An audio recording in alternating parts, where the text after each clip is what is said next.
Good afternoon and welcome to the podcast to gain knowledge, wisdom, and understanding to be insightful in technology. Join us as we delve into the realm of technology with a seasoned mid-level IT professional and network administrator with a distinguished background, including an active DoD secret clearance and over 3 years of extensive experience in IT troubleshooting and user management, brings a wealth of knowledge to the table, presently focused on advancing expertise in cloud technologies and security. They hold multiple different certifications from Net Plus to CCNA, making them a valuable asset in navigating the intricate landscape of modern IT and cybersecurity. So we want to start off with, who are you and what you do? Nice to meet you all. Thanks for that introduction. My name is Joseph Jackson. Everybody calls me Joe for the most part. I've been in IT professionally in some capacity for actually, I was discussing with someone coming up on my 10th year here shortly.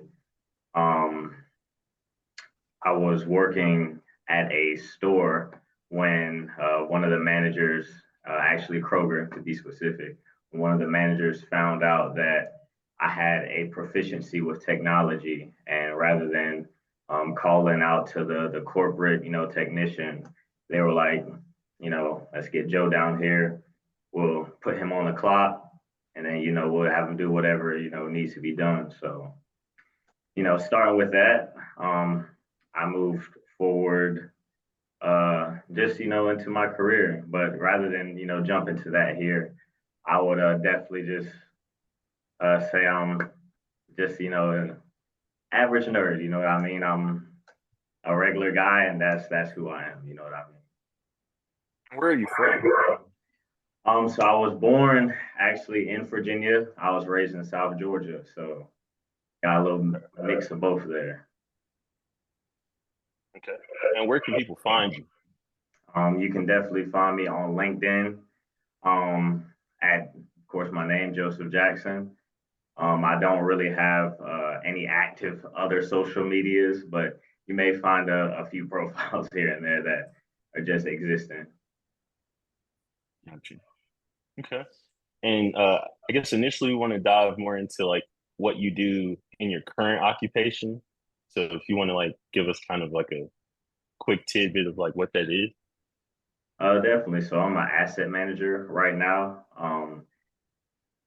specifically an IT asset manager for a credit recovery company out in Norfolk. And essentially, what my day to day is managing all the hardware, software, licenses, and procurement for all IT assets in the company. So it's a bit much when you say it like that, but it's not that bad. Gotcha. So would you say more like, ooh, I think I've got like some feedback, but would you say more like mobile device management kind of stuff or? That's included, but really all of the desktops, laptops, servers, um, Adobe licenses, you know what I mean? Like who's installing unapproved software into the network, even like software auditing, stuff like that. So disposing of the assets in the company when they reach their lifespan. If there's different servers offsite in our data centers, and they need to be decommissioned. The guy for that too. So beginning to end, pretty much all the assets in the company. Okay. And I guess I want to shift more to ask you questions about, I guess, your process of what you do specifically. So first question would be, how do you ensure compliance and accountability in what you do of the management of IT assets across the organization? Well, definitely. The good thing that is that when it deals with compliance, uh, everybody has their hand in that. So it's definitely like you're not alone. I definitely reach out to a lot of my resources, like our InfoSec team. Those guys are always on top of things. We also have a legal and a finance team that make sure that we're in compliance, like as far as tax purposes. So it's a lot of different sides to that. But as long as I really just, keep in touch, communication is really the key to making sure that all sides of our assets are protected. Okay. And how do you keep the assets up and running without, I guess, causing any issues in terms of like maintenance or, high costs associated with trying to maintain those assets? Yeah, so that's actually one of the challenges, right? And uh, personally for me, I have a little bit more of an insight onto it because I have experience with my background being in like service desk, help desk, and support. I see a lot of the assets for like their usage lifespan, how they're being used, um, like which department being used, like what, how intensive are their resources and their tasks, and then really determining what they need. And that is really key because you don't want to give someone a computer that's like, really like has a lot of resources if they're just going to be like, for example, using it in a call center and it's going to be on like around the clock, you know what I mean, connected to a docking station. So there's a lot of different like small boarded metrics that I personally try to keep track of. And one of the other things that I do when we do, because we get large shipments in bulk from is that like I don't know if it's against any policy to say like our suppliers over the internet, but from our supplier. And when we get our bulk shipment, some of them of course have a few issues. So I go through personally and like repair them because I have a little bit of experience, with devices like I said before. So I'll repair some of the non intensive, like if I have to like pick apart the motherboard or like do any soldering, I'm not doing anything like that. But we'll just call a repair technician to come out and do that. And that's just one of the things that I'll do, like put in report repair tickets for the ones that I can't fix some of the ones that I can. Whenever they come in, of course, our service desk team, they're taking a look at the assets as well to try to, make them be up to shape and up to speed. And then otherwise, we just try to be smart with what we're buying, on making sure that we can get the not the lowest spec device, but what is most effective, not just as far as performance, but as far as cost as well to all of our users. And that is really the biggest key when it comes to selecting devices, and really keeping costs low when it comes to that. So I definitely say like there's never been a shipment that's come in that's 100% perfect at all. There's something that always needs to be done. Yeah, factually, every time. So with your background in like service support, how has that truly given you like a leg up with where you're at? You're able to bring like a different perspective to your team. So how has that been utilized? Do you feel like the perspective you have brought has changed the way you guys operate? Um, I do, just because most of the people, like when you get up into the roles that are labeled as management, you start to get into like a little bit further away from like the technology and more into the business side. So then a lot of the individuals that you interact with and that you like hand stuff off to are more acquainted with like business rather than like the small intricacies of like breaking down a device. Because you know face it, most people are worried about numbers and finances worried than how to like pull apart like RAM from a motherboard or something. So I definitely do feel like having that like granular experience is a little bit more it leaves me more equipped when I'm dealing with those situations, definitely.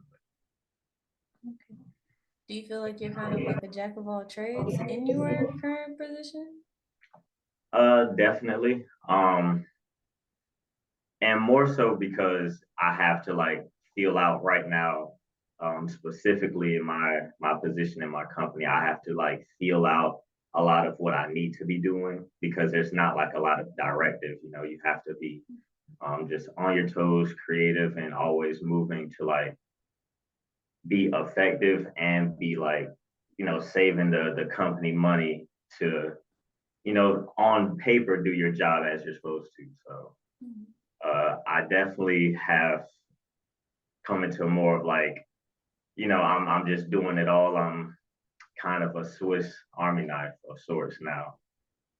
So, do you mind describing like role or your, I'm not gonna say your role, but like your department or your team's approach to risk mitigation and security measures concerning the management of IT assets? And you could be specific to like, I guess, situations or instances of like sensitive data or PPI. All right, excellent, perfect. So my team's role specifically when it comes to risk mitigation is taking a general overall look at each and every asset individually as what kind of risk factor does it have.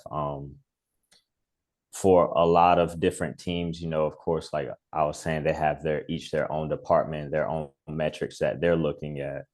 So for us, we're looking at that overall and also from a little bit of a humane aspect. And for example, what I mean by that, one of the things that I implemented at the company was an employee equipment buyback program, which was kind of like we would pay companies to essentially dispose of our equipment when I thought that, was kind of counterintuitive when a lot of the people that are using the equipment the most would often come back. And, I would hear them whispering, talking about they would love to buy this or that, or they would love if PRA would have this in place. So, I went through the different, steps and the creative process to put a program in place where essentially they can do that. And one of the users reached back and he requested essentially just to buy this laptop that he's been using. But the laptop that he was using, because he's from one of our teams that is overseas, I had to be very careful because that is like a topic in the place right now, the location that he's in. So he's there and he wanted pretty much to buy one of the devices for his daughter as a gift. And when I say like the humane aspect, one of the devices that he wanted to buy, because it was really specced up, we couldn't replace it just with a fresh device rather than just giving him replacement parts. And he wanted to get the device, but we had it flagged because there was a battery leak that had happened previously on the device. And he wasn't, able to tell us, but of course he was able to get it replaced and he wanted to buy it for his daughter. Long story short, of course, we did not allow it because even though it met all of the other check boxes for the other teams, it would be a hazard if, some of that material had slipped into the other, factors. And with her being a young age, being exposed to something like that, I didn't want that being on our team. So I actually went on the side and offered him, a different alternative device. So that did work out, but that's just one of the things, like as far as the whole scale risk, management, just when it comes to covering not just like compliance and like data, protecting like, company costs, protecting people and possible outcomes as well. So. Gotcha. So I guess from a cybersecurity perspective, is there anything specific, I guess you take heed in the process of asset management? Definitely. Like one of the big things that from a cybersecurity standpoint that we have to do every single day is monitor all of the softwares that are installed on every device. We have quite a few power users in our environment and a lot of software developers, just big wigs like that need to have admin privileges to do their jobs, like as far as, just coding in Python, development and like all these, R Studio and Visual Studio and all those different programs. And because they have this admin privilege, they're able to just go out on the webs and, just install whatever they want to like help them with their job. But at the same time, some of these people get up to, nefarious things. And you always have to keep an eye out for somebody just doing something that's they shouldn't be doing, you know what I mean, in all aspects, because there's viruses, malwares, Trojans all over the place. Vulnerabilities, like we had to get rid of Java in our environment because of, the huge vulnerability that was in that, I think a year and a half ago. And it's just a lot of things like that also being aware, like outside of just what is like presented to you, it has a big effect on the company, because there's a lot of people who have known about or would know about stuff like that, but no one's going to like bring it up and say, hey, we should probably remove this from the environment, because they're just thinking, well, InfoSec or, the next person is going to like flag it and make it a big deal. But a lot of times, that's just something that, especially me as an asset manager, I have to bring up as soon as I see something like that, because it would affect my job, cost the company money, cost me time, etc. So it's just about being aware with that kind of stuff. Okay. And kind of want to dial it back from like what you do to like how you got here. So you want to just tell the audience like how did you find your passion, what inspires you, kind of like what your journey looked like. We can start there. Definitely.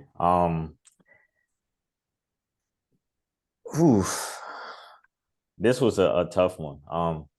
I actually did see, so the question prompt that you guys gave with the invite, I want to say I did see the what's your passion question.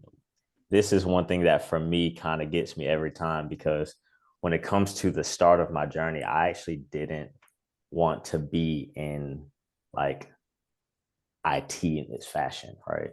Talk about it. Where do you want to be? I actually wanted to be a little bit in like in healthcare and biomed. So I always was like, of course, just like analytical, breaking stuff down. But I always like was in my mind just like thinking, how can I make things better? You know what I mean? As a kid, that was kind of one of my passions, my questions. I was like, this is good, but it could definitely be better. Like there's always improvements that I would see here and there. And then one of the things that I would see, because I had a lot of family members that were in like healthcare, when you come out, when you're raised in the country, it's not like a lot of STEM jobs. So one of the big ones is, being in healthcare, working in the hospital. And I had several people around me that were involved in that. So I would always see things just involved in our healthcare system as a young age, as just like, being 6 to like, 8, 9, 10, 11. And I would just see these devices and, people have these complications out in the country. And it's not like these people aren't getting good, service. They're not getting good aid, things like that. To be not to be dark, but I was seeing like a number of people die because like they weren't able to get like access to good technology, good equipment, etc. And at that age, I was like, I can make these machines better. I can make something that is like, easier access to like some of these things, can see some of these diseases, ailments quicker than some of these devices. Like they shouldn't have to wait till they're in like stage 3 or whatever to, you know what I'm saying, to find out that they're in dire straits. So at a young age, I was always like, how can I, create something to improve that? So I actually went to school for biomed engineering. And when I was in that field, I was doing a lot of research, and I started noticing like I'm not the only one who has these smart ideas and saying that these things could get better. So I was like, what's going on? Like, why aren't a lot of these great ideas that I'm seeing articles on and reading studies about, why aren't I seeing these in person in reality?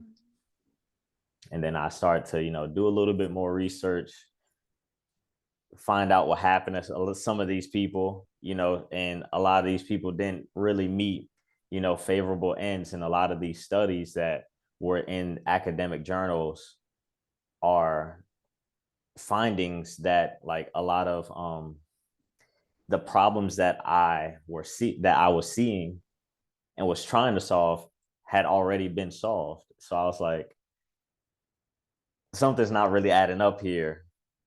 And as I'm in class in my studies, I'm going through this, and now I'm like sitting on the fence because I'm like, I'm losing a little bit of motivation for like trying to be as aggressive into this field as I once was. Cause I'm like, it's a lot of like these young guys, you know what I mean? Like random people from like Maine or Massachusetts you would never hear about. And they're just like, disappearing. Like they dropped this amazing academic journal in like, 2012 or 2011. And then you just never hear about these people. And I'm just thinking to myself, okay, I'm not, in too much into conspiracies or anything like that, but I definitely just I want to take a step back and just take a look at like the world as a whole. And then that's when I start opening my eye to like, the effects of like what really am I doing? Like what is my mission? Why am I like in this direction? And then what is my real passion? And then that's when I realized that one of my big things was not just to improve stuff, but to help people. And then I happened to get a tidbit from a source. The one of the secretaries of education for a certain department reached out to me and was just like, "Hey, believe it or not, if you're actually looking to, make some money and profit off of your skills, you should really get into computer science and IT." And this was in 2016. And she's talking to me and she's just like, the field is about to blow up. If you get a security plus, I can get you right here in with me at the Pentagon. No questions asked. Just, get you an associate's degree, get your security plus, and I'll get you in here with me, get into computer science. And that was pretty much like a quick little 5-minute interaction that we had in the middle of like what we were doing. She was a relative of one of the students at the school I went to at VCU. And that was kind of it for me. Like that was just the nudge in the other direction that I needed, because at the time, who doesn't want to work at the Pentagon, right?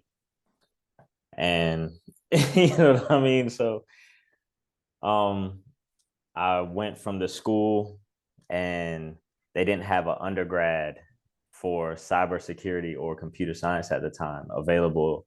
So I went ahead and transferred out to my local school, the local college, and just started working. So I was working at Walmart, got a call from the naval base, started working there. Like it was a random day, blessing came down. I pick up the call. They're like, we're sponsor security clearance. All you have to do is get this cert in 30 days and you're all good to go. So I was like, all right, cool. So I hopped in a position.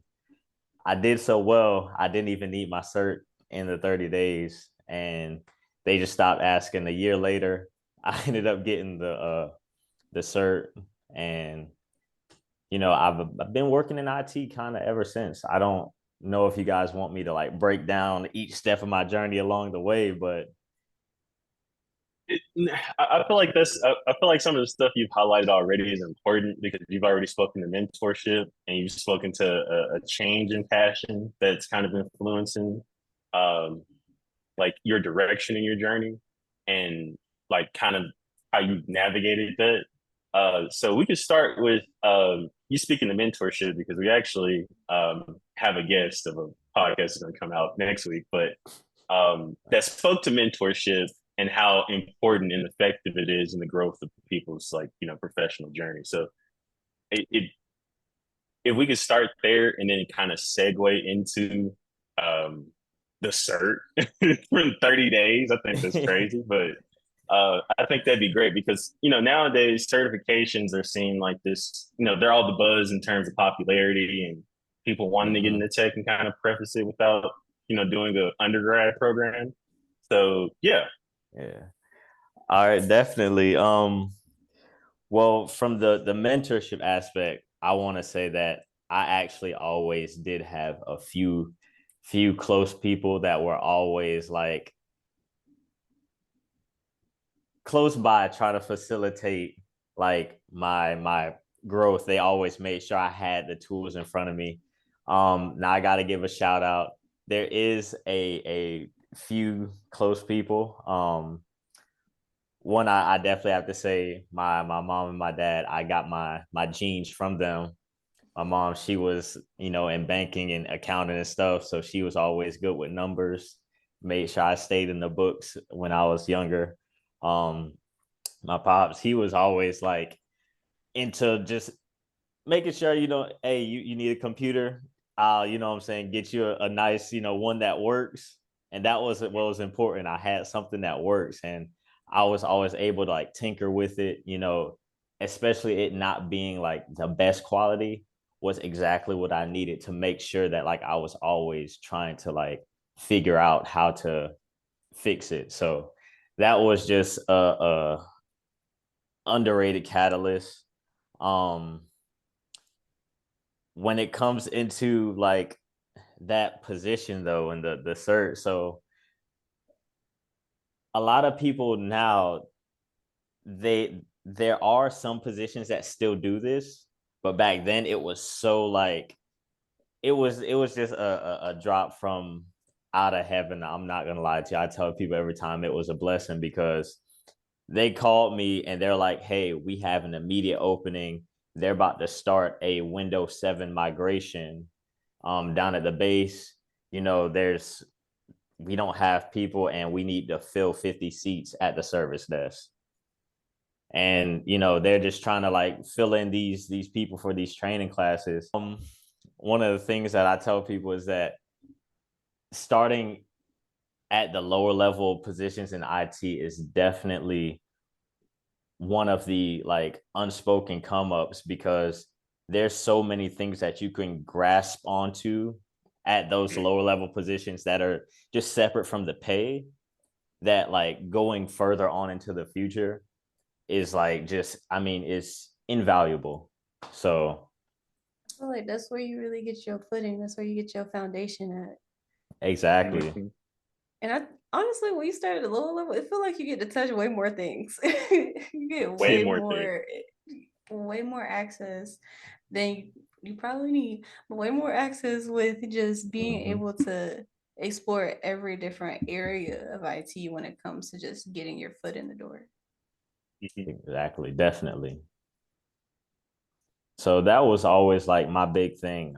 Just telling people because there was a few of my close constituents and friends that I was always trying to help them, get into IT as well because they always, and everyone when they hear it in their head, they're like, "Oh, that sounds great." I know computers too, and they're like, "I want to get into IT." So I always try to help people as much as I can get into it because I feel like there's room for everybody.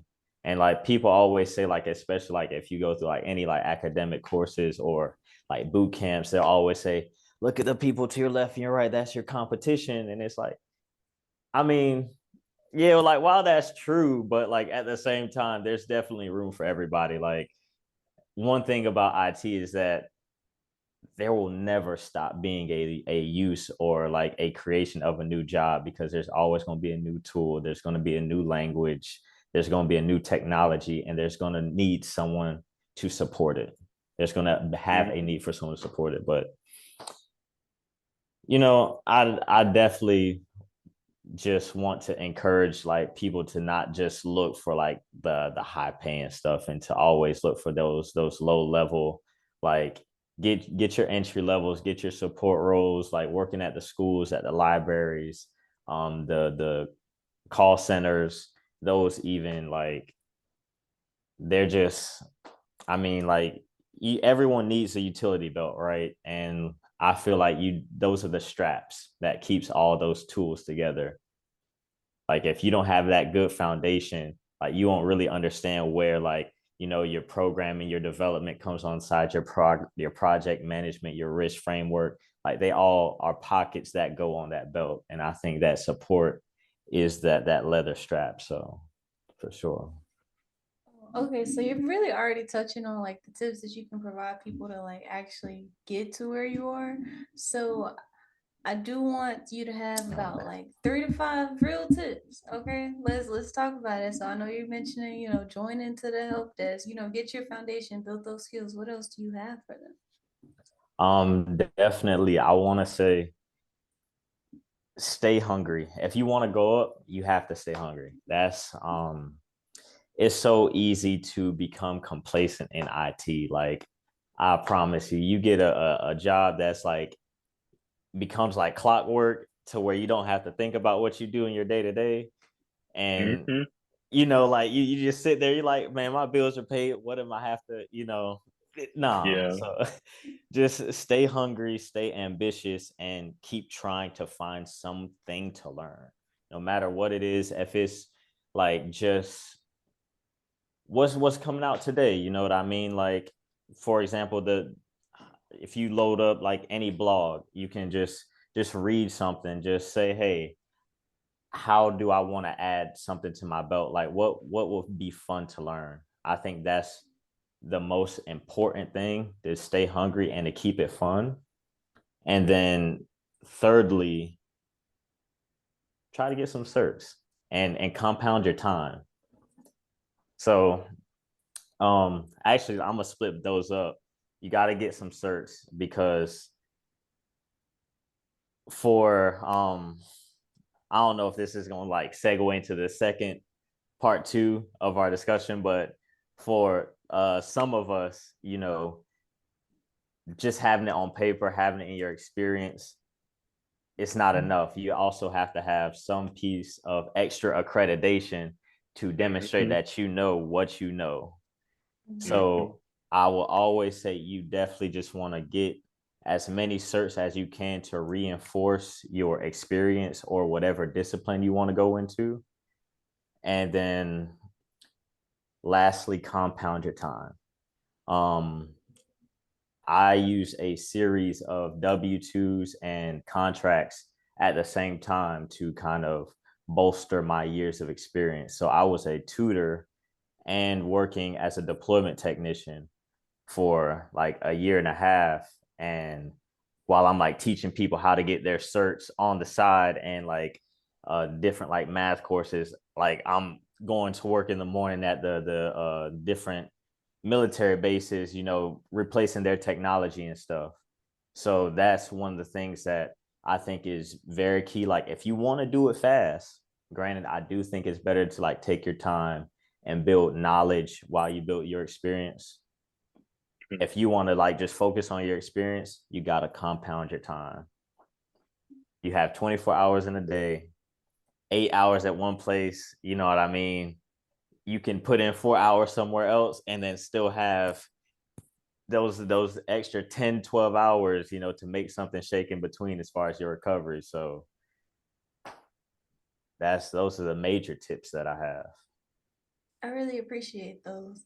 So I'm like the stay hungry part, like being ambitious when it comes to tech, it's really, I feel like it's hard to be stagnant because there's so many new technologies being thrown at us, but you can be stagnant in the same place working on those new technologies. But it's like, what's the point at that? Like at that time, what's the point of, new stuff's coming at you. You have to continuously learn, and being in the same spot is not necessarily fun. All right. Not Yeah, necessarily it gets fun. bored after a while. Mhm. So I do think like those are some good tips. Do you have a motivating and insightful quote to end us off that that's been carrying you through, keeping you up, keeping your head up? What you got? So I don't know if everyone is religious, but I think that everyone believes in history. So there is a black philosopher by the name of Ptahhotep, ancient Egypt, and he says, "Take advice from the ignorant as well as the wise, since there's no single person who embodies perfection, nor any craftsman who has reached the limits of his excellence." And that is also, if you know Proverbs, is somewhere in there as well. So that is my quote. I I like definitely need that. that. Yeah, I definitely need that. So we appreciate you for coming on today's podcast, and we'll make sure to include your LinkedIn in the show notes. So you guys tune in every Thursday to gain knowledge, wisdom, and understanding to be insightful in technology.